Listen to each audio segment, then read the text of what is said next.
अस्सलाम वालेकुम dear student. Welcome to Al Aziz institute.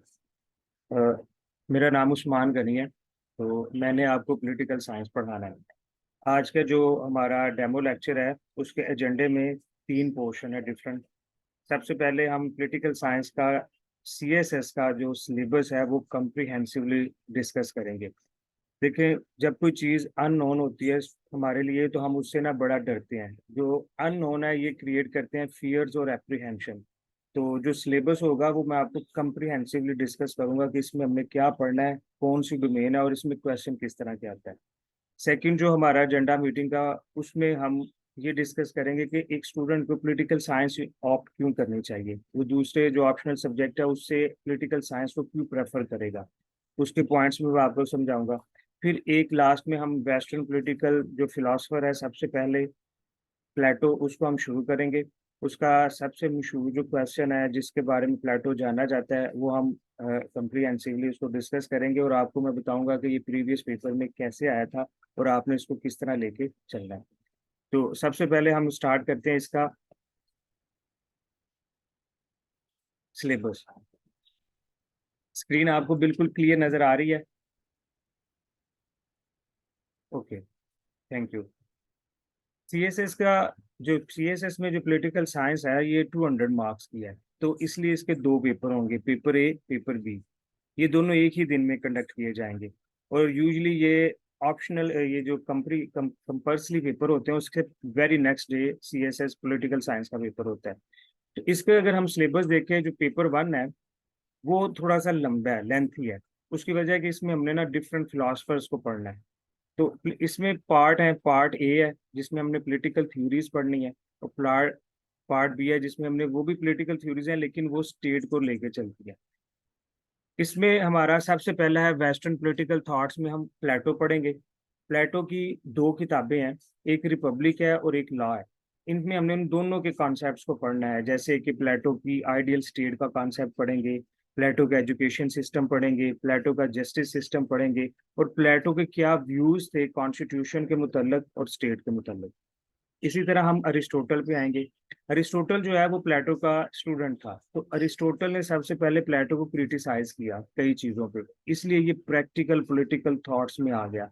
इसकी स्टेट को पढ़ेंगे, इसकी जो स्टेट है वो आइडियल नहीं होगी, वो प्रैक्टिकल स्टेट होगी। इसका कॉन्स्टिट्यूशन में क्या रोल था वो देखेंगे, इसने किस तरह स्टेट की डेफिनेशन की, ऑर्गेनाइजेशन की, वो भी हम डिटेल से पढ़ेंगे। फिर हम इसमें अरिस्टोटल की जो है ना क्लासिफिकेशन ऑफ स्टेट पढ़ेंगे, जो बहुत मशहूर है, जिसकी क्लासिफिकेशन आज भी उतनी ही रेलिवेंट है जितनी इसके टाइम में थी। फिर हम प्लेटो को पढ़ेंगे कि इसने रेवोल्यूशंस के बारे में बताया कि क्या चीजें हैं जो रेवोल्यूशन लेके आती हैं और किन चीजों को करने से हम रेवोल्यूशन को अवॉइड कर सकते हैं। आप देखेंगे कि वो अभी स्टिल हमारे पाकिस्तान में भी एप्लीकेबल है। फिर अगला जो हमारा मॉडर्न फिलोसफर आता है उसमें मैकियावेली है। मैकियावेली को पावर पॉलिटिकल थॉट्स में एक फाउंडर माना जाता है। इसकी हम थ्योरीज पढ़ेंगे, इसकी दो किताबें हैं, the Prince and the discourses, उसको पढ़ेंगे। द प्रिंस में ये जो है एक मोनार्किकल फॉर्म ऑफ गवर्नमेंट को सपोर्ट करता है, और जो डिस्कोर्सेज है उसमें डेमोक्रेसी को सपोर्ट करता है। इन दोनों को कंबाइन करके इसका क्वेश्चन आता है, हम उसको देखेंगे।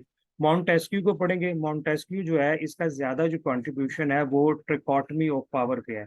जिस तरह लेजिस्लेचर उन्होंने अपना काम करना है, जुडिशरी वो अपना काम करेंगी, और एग्जेक्टिव ये सारे अपना काम करेंगे। ये जो मेजर कंट्रीब्यूशन है वो मॉन्टेस्क्यू को जाता है। हॉब्स, लॉक और जाउजो, ये तीनों जो फिलोसफर्स हैं ये तीनों की थ्योरीज ऑलमोस्ट सेम है। इनको कंट्रेक्चुअल फिलोसफर कहा जाता है। इन्होंने जो बताया कि क्यों स्टेट जरूरी है, स्टेट कैसे बनी, और किस तरह इंडिविजुअल ने स्टेट के साथ कॉन्ट्रैक्ट करके अपनी सारी पावर स्टेट को दे दी, और स्टेट को ये राइट दिया कि वो हमें बताए कि उसने हमें किस तरह ले चलना है। इन तीनों में से एक का क्वेश्चन हर दफा नहीं होता है। फिर हम बेंथम पे आएंगे। बेंथम का इतना ज्यादा कंट्रीब्यूशन नहीं है लेकिन ये आता है।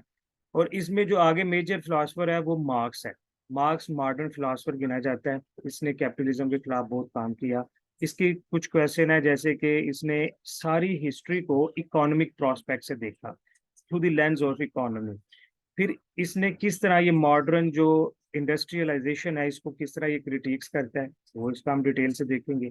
और इसका एक बड़ा अहम क्वेश्चन है कि ये कहता था कि स्लोली स्लोली जो इंडस्ट्रियल स्टेट्स हैं जैसे यूके है, यूएसए है, यहाँ कैपिटलिज्म कोलैप्स होगा और कम्युनिज्म आएगा, वो हम डिटेल से देखेंगे।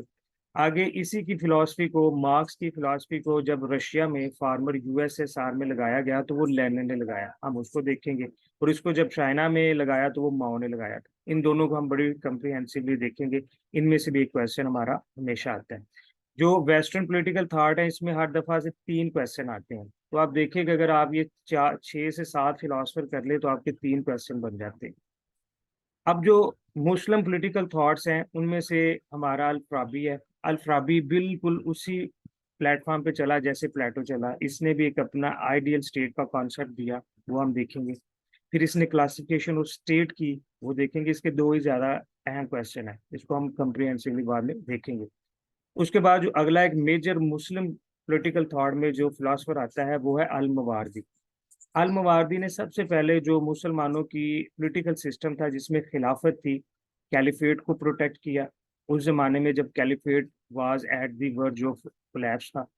फिर इसने बताया कि एक कैलिफेट क्यों जरूरी है, कैलिफेट जो जो हम लीडर बनाएंगे उसमें क्या करेक्टरिस्टिक्स होनी चाहिए, क्या खूबियां होंगी तो वो एक मुस्लिम लीडर बनेगा। बड़ी कम्प्रिहेंसिवली इसने बताई। उसका सिलेक्शन का तरीका बताया और उस जमाने में जो हमारी कन्फ्लिक्ट था मुस्लिम ग्रुप में उसको रिजॉल्व किया। फिर आगे हम निजामुल मुल्क को पढ़ेंगे, इन्होंने भी इसी के ऊपर ही काम किया। अल गजाली जो है उनका काम और अल मवारदी का काम सेम है। इन्होंने भी बताया कैलिफेट क्यों जरूरी, क्या क्या खसूसियात होनी चाहिए कैलिफेट्स की। ठीक है। अब ये जो इब्ने खल्दून है ये थोड़ा सा चेंज होगा। इन्होंने पहले तो बताया कि कैलिफेट जरूरी है, क्यों जरूरी है ये भी बताया, लेकिन इनका जो मेजर कंट्रीब्यूशन है, जो जिसके बारे में हमसे क्वेश्चन किया जाता है वो है असाबिया। असाबिया कहते हैं वननेस को, कि जब लोग एक तरह के एक क्लास के इकट्ठे होते हैं तो वो एक कौम बनते हैं, फिर वो दूसरी की स्टेट के ऊपर कब्जा करते हैं, एक स्ट्रॉन्ग कौम बनते हैं। तो इन्होंने बताया कि किस तरह एक सिविलाइजेशन डेवलप होती है, किस तरह वो अरूज पे जाती है, पीक पे जाती है, और फिर किस तरह डिक्लाइन होके ये खत्म हो जाती है, इसके फेजेस और इसकी उन्होंने सारी प्रॉपर वजूहात बताई हैं। हम इनको कम्प्रिहेंसिवली पढ़ेंगे। और इनका इकोनॉमी में बहुत कंट्रीब्यूशन है, वो हम देखेंगे। लास्ट में हमारा जो मुस्लिम पॉलिटिकल फिलोसफर में आते हैं वो है इकबाल। इकबाल के 2 ही कंसेप्ट मेजर हैं जिनको हमने बड़ा अच्छी तरह पढ़ना है। एक है इकबाल का खुदी, जिसको हम वननेस कहते हैं, ठीक है, सेल्फ असर्टेशन, उसको हमने पढ़ना है। और दूसरा इनका कंट्रीब्यूशन है कि इन्होंने ये बहुत बड़े क्रिटिक्स हैं डेमोक्रेटिक स्ट्रक्चर के, डेमोक्रेटिक फॉर्म ऑफ गवर्नमेंट के, तो ये हम थॉरोली पढ़ेंगे। ये 2 फिलोसफर हम 2 ग्रुप पढ़ेंगे तो हमारे 4 क्वेश्चन कंप्लीट हो जाएंगे, ठीक है, पेपर में। अब ये जो नीचे वाला है ये लेंथी सिलेबस है, इनमें से क्वेश्चन तो एक ही आता है, लेकिन ये जरूरी क्यों है, क्योंकि इनमें से हमारा एक ऐसे जरूर आता है। हर दफा जो भी सीएसएस हो, पीएमएस हो, उसमें जो ऐसेज आते हैं ना, उनकी जो बैकग्राउंड है या उनके लिए जो प्रीवियस नॉलेज है वो इन टॉपिक में से निकलता है, ये बी वाले पार्ट में से। ठीक है, ये बी वाले पार्ट में से हमारा निकलेगा। जैसे कि कहाँ से निकलता है, देखिए यहाँ से, form of government, monarchy, democracy, हर दफा क्वेश्चन आता है। यहाँ हमने डेमोक्रेसी कैसे बनती है, क्या होती है, डेमोक्रेसी के लिए क्या रिक्वायरमेंट्स हैं, कौन सी चीजें हैं जो डेमोक्रेसी को स्ट्रॉन्ग करती हैं, कौन सी चीजें हैं जो डेमोक्रेसी को वीक करती हैं, डेमोक्रेसी के फायदे क्या हैं, डेमोक्रेसी के नुकसान क्या है, ये बड़ा कंप्रीहेंसिवली डिस्कस करेंगे। जब आप ये पढ़ेंगे तो आपको डेमोक्रेसी के ऊपर जो हर साल एक ऐसे आता है आप बड़ी इजीली कर सकेंगे। इस तरह डिक्टेटरशिप है, उसको भी आप पढ़ेंगे। यूनिटरी फॉर्म ऑफ गवर्नमेंट है, federal form of the government है, ये पाकिस्तान के हमेशा से मसले रहे हैं कि पाकिस्तान को यूनिटरी फॉर्म हो जाना चाहिए, फेडरल हो जाना चाहिए। तो ये क्वेश्चन पॉलिटिकल साइंस में भी आता है, पाक अफेयर में भी आता है, और ये हमारा ऐसे में भी आता है। आगे ये वाली डिबेट, तो जब से ये जो नई पीटीए की गवर्नमेंट थी कि प्रेसिडेंशियल फॉर्म ऑफ गवर्नमेंट होनी चाहिए, और जो अपोजिशन थी वो कहती थी parliamentarian form of the government हो, ये वाला ऐसे भी आया हुआ है पिछले से पिछले साल में।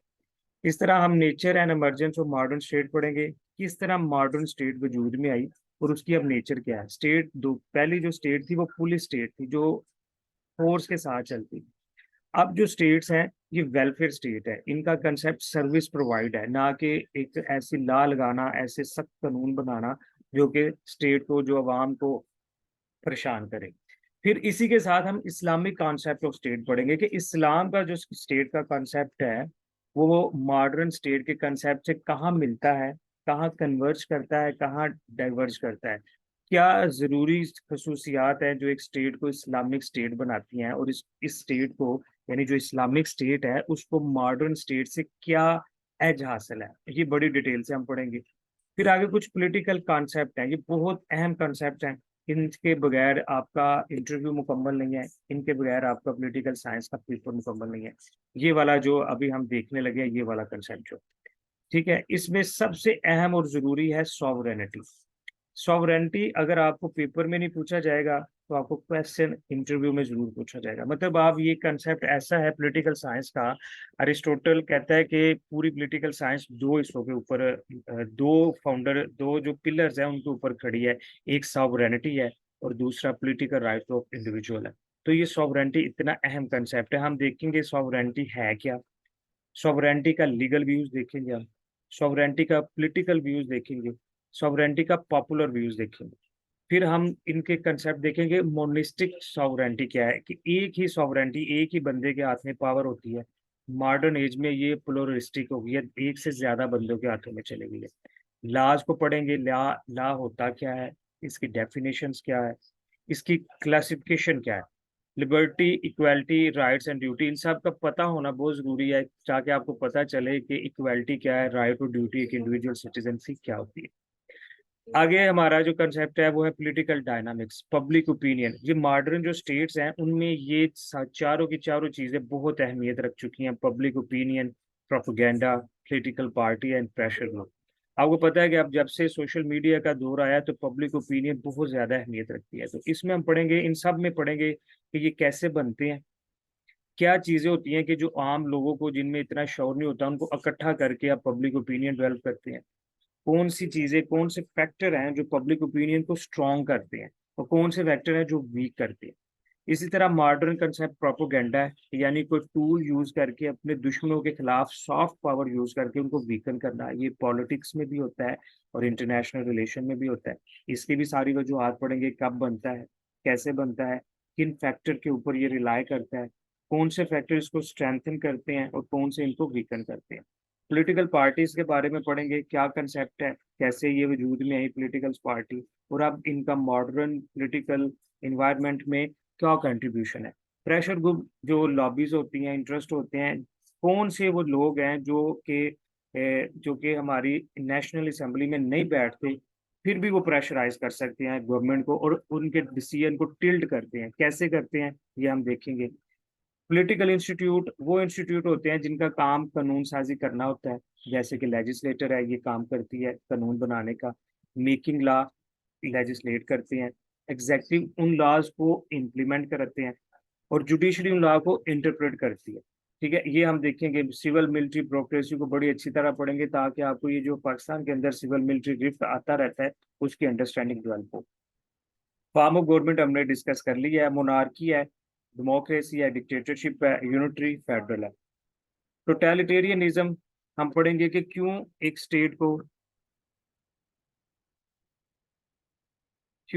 हम क्यों, एक क्या एक चीज होती है कि स्टेट को सारी जब पावर दे दी जाए तो वो टोटलिटेरियनिज्म कहलाता है। फैसिज्म में सिर्फ एक ही गवर्नमेंट आती है, कम्युनिज्म हम पढ़ेंगे बड़ी डिटेल के साथ। ये सब चीजें जब आप पढ़ेंगे तो उनमें सबसे एक अहम कंसेप्ट है लोकल सेल्फ गवर्नमेंट। ये जब हम पढ़ेंगे तो हम देखेंगे कि किस तरह लोकल सेल्फ गवर्नमेंट होगी तो असर डेमोक्रेसी आती है।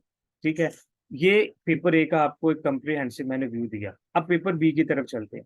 पेपर बी जो है, ये भी 100 मार्क्स का होगा। ये उसी दिन ही आपका कंडक्ट किया जाएगा। पेपर बी हमारा कंपैरेटिव पॉलिटिक्स कहलाता है। कंपैरेटिव पॉलिटिक्स में से क्या मुराद है कि हमने कॉन्स्टिट्यूशन पढ़ने हैं डिफरेंट स्टेट के। ठीक है, जिसमें डेवलप्ड स्टेज है यूएसए, यूके, फ्रांस और यूएसएसआर।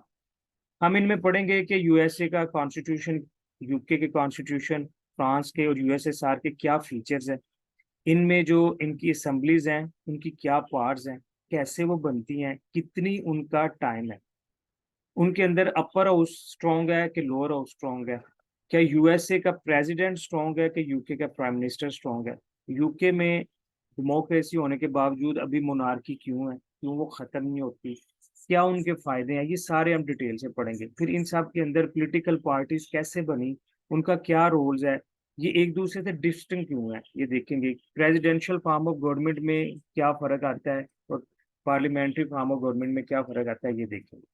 फिर यूएसएसआर का हम कॉन्स्टिट्यूशन पढ़ेंगे, ये मिक्स कॉन्स्टिट्यूशन है, ठीक है। इसमें आपको पता है कम्युनिज्म है, वो हम बड़ी डिटेल से देखेंगे।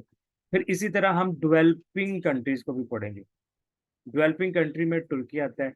टर्की में हम देखेंगे कि वहाँ पे जो अतातुर्क की रिफॉर्म है वो कैसे हैं। यहाँ हम बड़ी कम्प्रिहेंसिवली देखेंगे, बड़ी डिटेल से देखेंगे कि टर्की के अंदर आर्मी को कॉन्स्टिट्यूशनल रोल है, कि आर्मी का कुछ कोटा है असेंबली के अंदर, वो क्यों है और उसका क्या फायदा है, क्या नुकसान है, वो देखेंगे। इसी तरह इंडिया का जो सबसे बड़ा कॉन्स्टिट्यूशन है उसको भी डिटेल से हम पढ़ेंगे। और फिर आ जाता है हमारा चाइना का। चाइना का और यूएसएसआर का ऑलमोस्ट सेम होगा, इनमें थोड़ी थोड़ी चेंजिंग आएगी। चाइना और यूएसएसआर में एक ही सिंगल पार्टी ही चलती है, एक ही पॉलिटिकल पार्टीज है। फिर भी हम देखेंगे कि एक पॉलिटिकल पार्टी होने के बावजूद ये डेमोक्रेटिक कैसे है। और लास्ट में जो सबसे अहम है, जिसके दो क्वेश्चन आते हैं हर दफा, वो पाकिस्तान का कॉन्स्टिट्यूशन है। इनमें सबसे पहले पाकिस्तान में जो नेशन स्टेट का कंसेप्ट था, जो नेशनलिज्म राइज हुआ था साउथ एशिया में, सर सैयद के अंडर, अल्लामा इकबाल के अंदर और कायद आजम के अंदर, ये देखेंगे। ये क्वेश्चन आपको इसमें भी पढ़ना है और सेम ही ये क्वेश्चन आपको पाकिस्तान अफेयर में भी पढ़ना है। मतलब ये जो क्वेश्चन है, ये 40 नंबर का आपने प्रिपेयर करना है। 20 नंबर का यहाँ आना है और 20 नंबर का पाकिस्तान अफेयर में आना है। और लास्ट में हम कंपैरेटिवली, एनालिटिकली और लॉजिकली पाकिस्तान के तीनों कॉन्स्टिट्यूशन को देखेंगे, 56 को, 62 को, 73 को। इनके अंदर अब फिर आगे हम मजीद सेनेट की पावर देखेंगे, जुडिशरी की पावर देखेंगे और हम नेशनल असेंबली की पावर देखेंगे। पाकिस्तान के प्राइम मिनिस्टर को, सबको हम डिटेल से पढ़ेंगे। और इनकी अमेंडमेंट अमेंडमेंट जो है वो सिर्फ 18th अमेंडमेंट, जो 18वीं तरमीम है, वो सबसे जरूरी है। उसके बगैर शायद ही आपका कोई कंपैरेटिव जो ये जो कंपटीशन का पेपर है ये पूरा होता हो। अगर आपको थ्योरी में नहीं तो वाइवा में जरूर पूछा जाता है 18वीं तरमीम का, तो वो हम बड़ी डिटेल से पढ़ेंगे कि क्यों 18वीं तरमीम आई, इससे क्या चेंजिंग आई। 18वीं तरमीम में किस तरह सूबों को स्ट्रेंथन किया और क्या इसको खत्म करना चाहिए, नहीं करना चाहिए, ये हम अब एक प्रॉपर पॉलिटिकल थॉट से देखेंगे। ये हमारा सिलेबस था। इसमें से अगर कोई आपका क्वेश्चन हो तो आप पूछ सकते हैं। इसकी आपको मैं डिटेल बताऊंगा कि आपने कौन सी किताबें पढ़नी है, कौन सी ऐसी आसान किताबें हैं जिससे आप पढ़ के बहुत अच्छे मार्क्स ले सकते हैं। मैं आपको हमारी जो स्लाइड्स होंगी उनके अंदर आपको कोटेशंस बहुत ज़्यादा मैं दूंगा, तो आपके लिए कोटेशन एक्स्ट्रा तैयार करने की कोई ज़रूरत नहीं होगी, सिर्फ किताब पढ़नी है। वो मैं आपकी हेल्प भी करूंगा कि आपने किताब कौन सी लेनी है और कैसे पढ़नी है। आगे हमारा दूसरा जो एजेंडा का दूसरा था वो था कि एक स्टूडेंट को पॉलिटिकल साइंस की तरफ ही क्यों जाना चाहिए, क्यों वो दूसरे सिलेबस की तरफ नहीं जा सकता। तो ये मेरे अपने जी जी नोट्स देंगे, शॉर्ट्स नोट्स। ये जो हमारी स्लाइड्स हैं ये शॉर्ट नोट्स हैं। इसमें आपको सारे नोट्स मिलेंगे जो लास्ट में आपने बनाना होता है एक दिन या 1 घंटा पहले रिवीजन के लिए, वो ये सारी स्लाइड्स आपको काम आएंगी। ये बड़ी अच्छी, हमारे जो सीईओ साहब हैं उनकी इंस्ट्रक्शन है कि आपने ये स्लाइड्स बड़ी अच्छी बनानी है, तो वो आपको मिल जाएंगी। अच्छा, सबसे पहले जो इसका पॉइंट है कि ये क्यों चूज करनी चाहिए, देखिए ये जितने भी 200 मार्क्स के जो सिलेबस जो सब्जेक्ट है ना, उनमें सबसे ज्यादा स्कोरिंग है, सबसे ज्यादा, ठीक है। इंटरनेशनल रिलेशन में जिनका मास्टर डिग्री होती है वही अच्छा स्कोर करते हैं, नॉर्मली इनको थोड़ा सा डिफेंड करना मुश्किल है। इकोनॉमिक जिसकी डिग्री होगी वो कर पाएगा। अकाउंटिंग नो डाउट बहुत अच्छे मार्क्स देती है। मैंने अपनी फर्स्ट अटेम्प्ट अकाउंटिंग रखी थी, मेरे अच्छे मार्क्स थे, लेकिन इसको हल करना और इसको सॉल्व करना बहुत मुश्किल है, इवन कि एम कॉम वाले भी लोग नहीं रखते। तो ये बहुत ही ज्यादा स्कोरिंग सब्जेक्ट है। मेरे ये तीनों अटेम्प्ट में मैं आपको बता दूं कि मेरे जो मैंने सीएसएस दिया था तो इसमें मेरे 142 मार्क्स थे। पीएमएस में मेरे 150 और 155 मार्क्स आए थे। तो ये बहुत स्कोरिंग है और मैं रिलेटिवली इसके ऊपर सिर्फ 2 मंथ सर्च पर है, ठीक है। तो ये आपको इतने स्कोर देगा सबसे पहले। दूसरा, ये वाहिद सब्जेक्ट है सीएसएस में या पीएमएस में जिसका सिलेबस 90% ओवरलैपिंग है। आप सीएसएस की तैयारी करें और वो ही जाके आप पीएमएस में पेपर दे सकते हैं, पीएमएस की तैयारी करें और वो ही जाके सीएसएस में। ये वह सब्जेक्ट है अकॉर्डिंग टू मी, शायद दूसरे भी हों, मैंने वो पढ़े नहीं है, लेकिन मेरे नज़र में ये वह सब्जेक्ट है जो 90% ओवरलैप करता है दोनों सब्जेक्ट में। तो आपको एक ही की तैयारी करनी है, दोनों में आपको करेगा। थर्ड रीजन है ये प्रिडिक्टेबल है। 80% गैस वर्क चलता है इसके अंदर। मतलब मैंने इस साल पीएमएस के पेपर नहीं दिए, लेकिन मैंने फिर भी दोस्तों को गैस दिया था, तो मेरे हर दोनों पेपर में से 4-4 क्वेश्चन आए। 8 क्वेश्चन में से अगर 4-4 क्वेश्चन आ रहे हैं और वही आपने करने हैं, ये बड़ा प्रिडिक्टेबल है। पता चल जाता है कि इस साल जो सीएसएस होगा या पीएमएस होगा उसमें से क्वेश्चन किस फिलोसफर के आएंगे। और ये भी थोड़ा थोड़ा अंदाजा हो जाता है कि किस टाइप के आएंगे, क्योंकि ये हमारे पॉलिटिकल इन्वायरमेंट के ऊपर बड़ा डिपेंड कर रहा होता है। तो इसकी तीसरी रीजन ऑप्ट करने की है कि ये प्रिडिक्टेबल है। फोर्थ, इसके अंदर जो क्वेश्चन पूछा जाता है एग्जाम में, उसके अंदर लीस्ट वेरिएशंस आती है। मतलब आप कोई और क्वेश्चन पढ़ते हैं, पाकिस्तान अफेयर का आपने पढ़ा है, उसमें आपने सर सैयद को पढ़ा है, तो उसमें से आपको क्वेश्चन पूछ लेगा कि जो अलीगढ़ मूवमेंट है उसने किस तरह पॉलिटिकल अवेयरनेस क्रिएट की। अब आपने पढ़ा तो सर सैयद को था, तो आपको थोड़ा सा क्वेश्चन टिल्ड करना पड़ेगा। अब आप सर सैयद को भूल के अलीगढ़ मूवमेंट के ऊपर चलें। लेकिन इसमें ऐसा क्वेश्चन नहीं आएगा, इसमें आपको जो पढ़ा है वही आएगा। प्लेटो की आइडियल स्टेट पढ़ी है वही आएगी, अरिस्टोटल की क्लासिफिकेशन पढ़ी है वही आएगी, सेम अल्फाज भी वही रहते हैं, चेंज भी नहीं होते। मतलब आपको क्वेश्चन को डिकोड करना रिलेटिवली इजी होता है दूसरे सब्जेक्ट की निस्बत। ठीक है। फिफ्थ पॉइंट इसका क्या है कि इसको याद करना, इसको रिकॉल करना और पेपर में दोबारा लिखना बहुत आसान है, क्योंकि हर एक की बंदे की फिलॉसफी अलग अलग है, हर एक का कॉन्स्टिट्यूशन अलग अलग है। तो आपने जस्ट हर एक की नेचर पढ़ के क्वेश्चन सॉल्व कर देना, और उनके थॉट्स एक ही होते हैं, एक के पॉइंट दूसरे में दूसरे के। जैसे आप एजुकेशन पढ़ रहे होंगे तो उसमें एक दो पॉइंट आपका जस्टिस का भी चल जाएगा, ठीक है, प्लेटो अरिस्टोटल का। अच्छा, अब अगला है कि ये पॉलिटिकल साइंस जो है वो हमारी दूसरे सब्जेक्ट में कैसे हेल्प करेगी। सबसे अहम इसका काम, मैं इसीलिए कहता हूँ कि पॉलिटिकल साइंस 200 मार्क्स का नहीं है, जबकि पॉलिटिकल साइंस 400 मार्क्स का है। 200 का ये खुद है, 100 का इसका ऐसे आता है, 100 मार्क्स। और एक एक क्वेश्चन पॉलिटिकल साइंस में, इस्लामियात में, करंट अफेयर में इसका होता है। और बाद में इंटरव्यू में इसमें से 8 से 10 क्वेश्चन वाइवा में आपसे पूछे जाते हैं। तो आप देखेंगे, मैं आपको बाद में दिखा भी दूंगा कि सीएसएस हो या पीएमएस हो, इसमें से 2 से 3 ऐसे वो मस्ट पॉलिटिकल साइंस की बैकग्राउंड से आते हैं। कभी वो डेमोक्रेसी को पूछ लेते हैं, कभी पार्लियामेंट्री फॉर्म ऑफ गवर्नमेंट को पूछ लेते हैं, सॉवरेंटी को पूछ लेते हैं।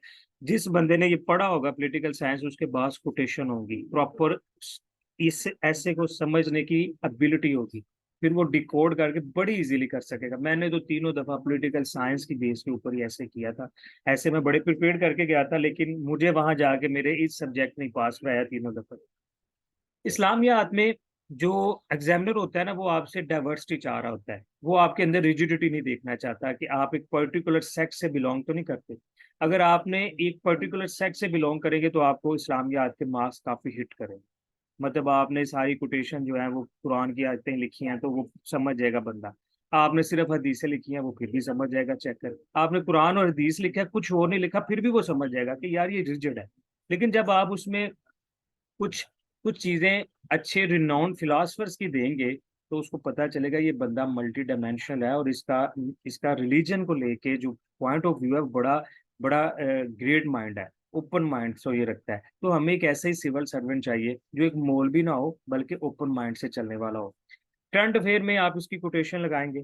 पाकिस्तान अफेयर में तो मैंने आपको बताया कि 2 क्वेश्चन जो है वो पॉलिटिकल साइंस की बैकग्राउंड से होंगे, एक तो कंफर्म ओवरलैपिंग करता है, और एक यानी एक आपको कॉन्स्टिट्यूशन से क्वेश्चन आता है पाकिस्तान में, और एक आपको ये जो तीनों रिफॉर्म्स है, अलीगढ़ मूवमेंट है, कायदे आज़म है, इलामा इकबाल, उनमें से आता है। तो वो सारा पॉलिटिकल साइंस की बैकग्राउंड से चलता है। लास्ट, इसका क्या फायदा है कि इसमें मैं खुद आपको इतनी ज्यादा कोटेशन दूंगा, हर फिलोसफर की 20-20 कोटेशन होंगी, तो आप देखिए मोर देन 100 कोटेशन आपके पास हो जाएंगे। और ये वो रिनाउंड फिलोसफर हैं जो लीस्ट कंट्रोवर्शियल हैं, आप इनकी कोटेशन लिखेंगे किसी को कोई इतराज नहीं होगा। कुछ ऐसे फिलोसफर हैं, कुछ ऐसे लोग हैं जो आपका चेकर नहीं पसंद करता होगा, आपने उसकी कोटेशन 2 दफा लिखी तो वो उसको नहीं अच्छी लगेगी। लेकिन ये वो फिलोसफर हैं जिनकी कोटेशन हर बंदे को पसंद है। दुनिया में कोई ऐसा बंदा नहीं है जो पढ़ा लिखा हो, एडिफाइड हो, और ओपन माइंड से चलने वाला हो, एनर्जी सेव हो, टेक्निक सेव हो, वो इनकी कोटेशन को जरूर पढ़ेगा। और आपको एक्स्ट्रा कोटेशन याद करने की जरूरत नहीं है, यही कोटेशन आपकी इस्लामियात में, करंट अफेयर में, पाकिस्तान अफेयर में, पॉलिटिकल साइंस में और ऐसे में चलेंगे। क्लियर।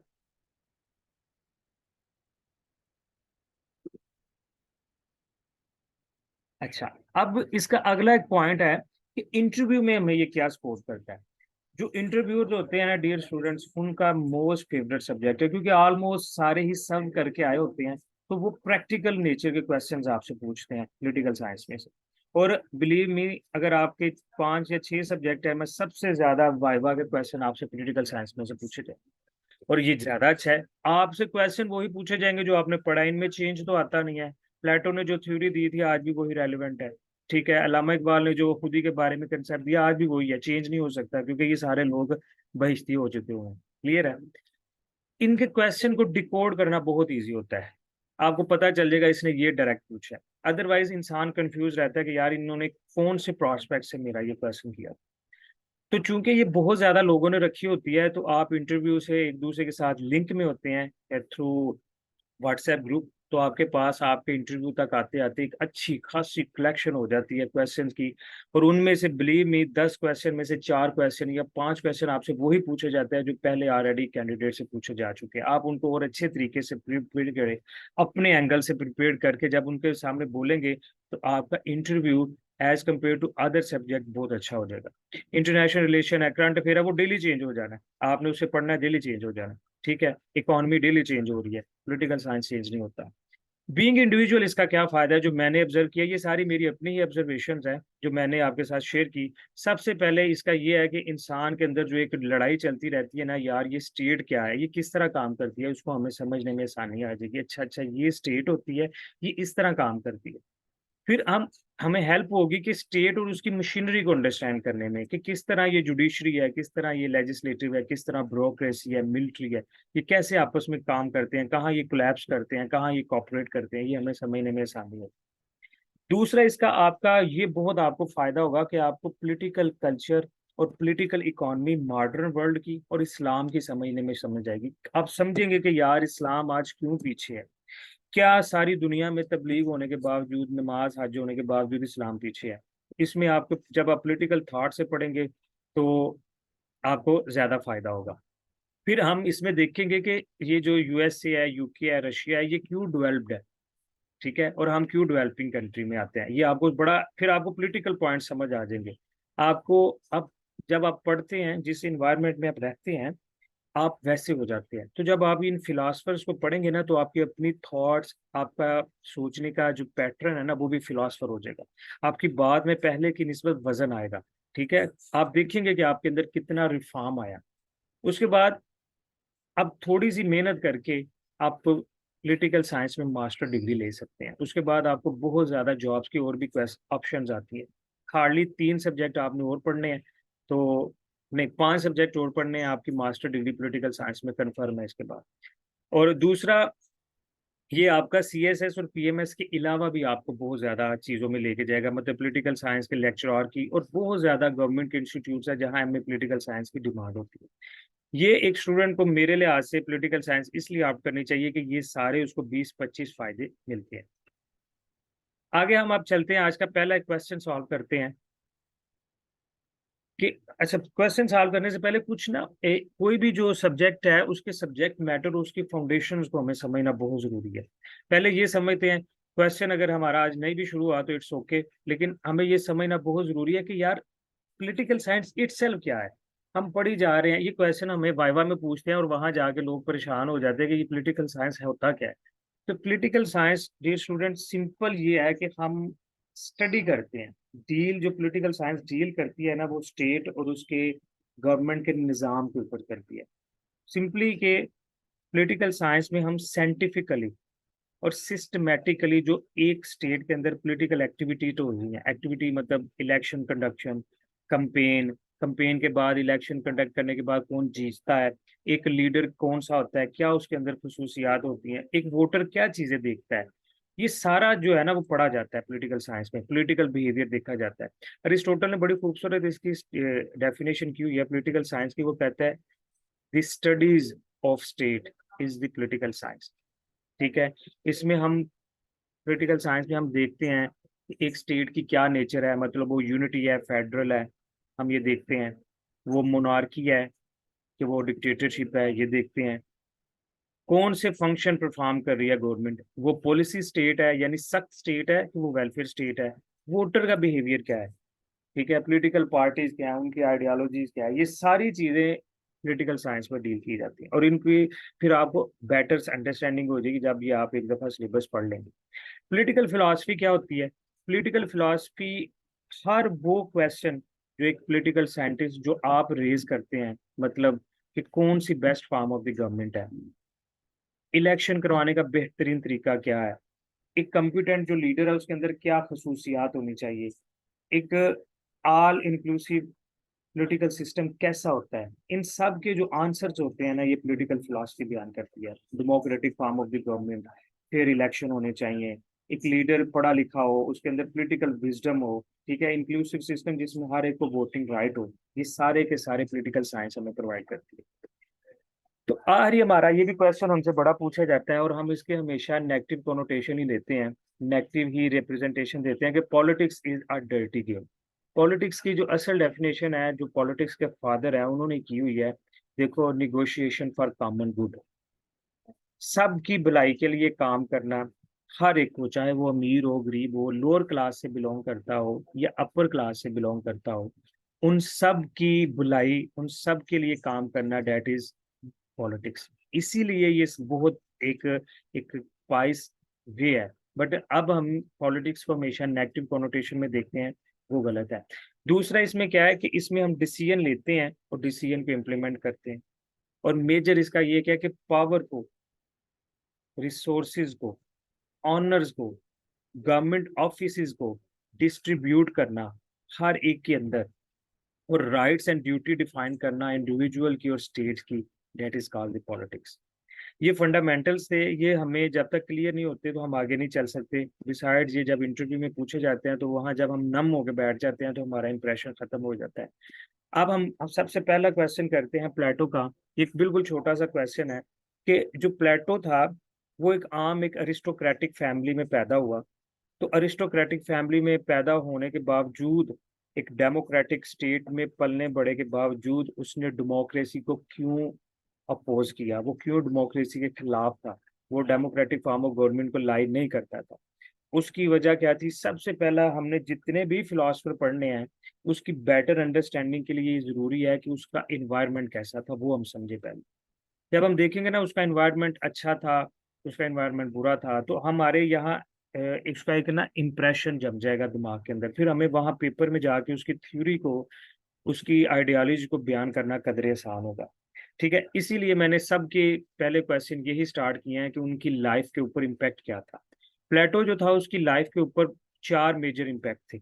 सबसे पहला था कि उस जहाँ वो पैदा हुआ था एथेंस के अंदर, वहाँ डेमोक्रेटिक फॉर्म ऑफ गवर्नमेंट थी, लेकिन वो जो पॉलिटिकल लीडर थे वो इनकम्पिटेंट थे, करप्ट थे, उनको सिर्फ दौलत जमा करने की थी अपने लिए। They were busy in amassing the wealth for themselves, they prone to be a fishy gain, वो अपने लिए रोजी रोटी कमाना चाहते थे। तो उसकी वजह से क्या हुआ कि जो एथन था, एथन के अंदर डेमोक्रेटिक फॉर्म ऑफ गवर्नमेंट ठीक नहीं थी, वहाँ के लोगों के rights, liberty and state protect नहीं थी। ये पहला था जिसकी वजह से प्लेटो के अंदर डेमोक्रेटिक फॉर्म ऑफ गवर्नमेंट से दूसरी फॉर्म ऑफ गवर्नमेंट की तरफ ट्रांजिशन ने मजबूर किया। दूसरा था एस्टेब्लिशमेंट ऑफ ओलिगार्की।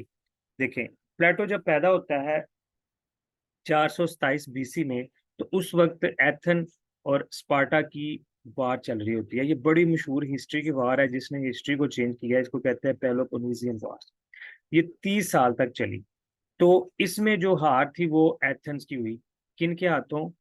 स्पार्टा की oligarchy form of the government. Oligarchy form of the government क्या है ये हम आपको डिटेल में बाद में पढ़ाएंगे। तो उन्होंने क्या किया कि चंद लोगों का एक कमीशन बनाया, 30 लोगों का, और उन्होंने एथेंस को कंट्रोल करना शुरू कर दिया, और उन्होंने बहुत जुल्म किया। ठीक है, कहते हैं कि जैसे ही उन्होंने अपनी गवर्नमेंट बनाई, कमीशन बना, तो इतना जुल्म किया कि वहां के लोग छोड़ के चले गए। ठीक है, इस चीज ने कि यार गवर्नमेंट जो democratic form of the government है उससे अलावा जो गवर्नमेंट्स हैं जैसे ओलिगार्ची है, इसके ऊपर भी सोचना चाहिए। तीसरा एक बहुत बड़ा इम्पैक्ट था, वो था पैथागोरियस और इटालियन सोसाइटी का। जब इसका जो मेंटोर था सक्रेट्स, उसको सजा दे के मार दिया जाता है, वो हम नेक्स्ट पढ़ेंगे। तो ये फिर एथन छोड़ के चला गया, 12 साल ये पूरी दुनिया घूमता रहा, और स्पेशली इटली के अंदर रहा प्लेटो। वहां उसने सबसे पहले क्लास स्ट्रक्चर देखा। हम इसकी सारी फिलॉसफी में क्लास स्ट्रक्चर देखते रहेंगे कि पूरी फिलॉसफी इसकी क्लास स्ट्रक्चर से बड़ी है, यानी वो अपर क्लास, लोअर क्लास और सबसे लोअर क्लास। फिर इंपॉर्टेंस ऑफ मैथमेटिक्स उसने सीखी, ये भी हम देखेंगे कि इसके अंदर फिलॉसफी क्यों आई। और ये बड़ा स्ट्रॉन्ग बिलीव लेके आया कि जो हमारी सोल है वो कभी मरती नहीं है, बल्कि वो इमॉर्टल है और वो एक से दूसरे में कन्वर्ट होती रहती है। यानी वो कहता है कि ये इंसानों की जो रूह है ना, वो एक से दूसरे में जाती रहती है। ये हम इसकी पूरी जब फिलॉसफी पढ़ेंगे उसके अंदर हमें बहुत नुमाया होंगे ये थॉट्स। आखिरी जो इसके ऊपर मेजर इम्पैक्ट था, जिसने फार रीचिंग इम्पैक्ट इसके ऊपर डाला, जिसकी वजह से इसकी इंटायर लाइफ डिफरेंट हो गई, वो हम ये कोटेशन से भी देख रहे हैं, वो था इसका जो मेंटोर था उसकी एग्जीक्यूशन। जब एथेन के अंदर दोबारा डेमोक्रेसी आई तो एथेन गवर्नमेंट ने सोक्रेटिस को सजाए मौत दे दी। उसे कहा कि जहर पियो, अपनी फैमिली के सामने, अपने स्टूडेंट के सामने। उसके ऊपर एलिगेशन थी कि इसने जो यूथ थी उसको गवर्नमेंट के खिलाफ किया। क्यों? ये नॉलेज देता था, बड़ी बातें करता था, लड़ाई नहीं करनी चाहिए, हम सबको मिल के काम कर, इस तरह की ये बातें करता था। तो इसकी वजह से इसको उन्होंने एग्जीक्यूट कर दिया, सजा दी। ये वाटर शेडिंग इवेंट था इसकी लाइफ में, प्लेटो की लाइफ में, जिसने इसको मुकम्मल तौर से पॉलिटिक्स से दूर करके फिलॉसफी में ले गया। तो इसकी जो फिलॉसफी है, पॉलिटिकल थिंकिंग जो है, ये सारा फिलॉसफर है, वो हम डिटेल से आगे पढ़ेंगे। एक पूरा क्वेश्चन है जो हमें, यानी पॉलिटिकल जो प्लेटो का जो मेन कंट्रीब्यूशन है वो इसका यही है। आज के लिए इतना ही काफ़ी है। फिर हम नए सेशन में इसका पहला क्वेश्चन स्टार्ट करेंगे और इसको हम अगले लेक्चर में सारा इसको कंप्लीट भी करेंगे प्लेटो में, जिससे इसके 6 से 7 क्वेश्चन होंगे हमारे। अच्छा, अब इसमें जो मेरा जो लास्ट मैं आपको ये कहने का मतलब है कि अभी हमने इसको प्लेटो को स्टार्ट किया है, खत्म नहीं किया। तो कंक्लूडिंग पॉइंट में कंक्लूडिंग रिमार्क्स मेरे ये हैं कि ये जो पॉलिटिकल साइंस का सब्जेक्ट है, ये आपको जरूर ऑप्ट करना चाहिए। ठीक है, इसमें आपके नंबर आने के बहुत ज्यादा चांसेस है। मतलब आप थोड़ी सी भी मेहनत, इवन कि आप सिर्फ लेक्चर ही ले लें और उन लेक्चर को डेली रिवाइज करके अपने हाथों से लिख लेंगे ना, तो मैं आपको श्योरिटी देता हूँ कि आप जितने नंबर दूसरे सब्जेक्ट में मेहनत करके लेंगे ना, इसमें ले लेंगे। 120 मार्क्स इसमें इजीली आ जाते हैं। ठीक है। और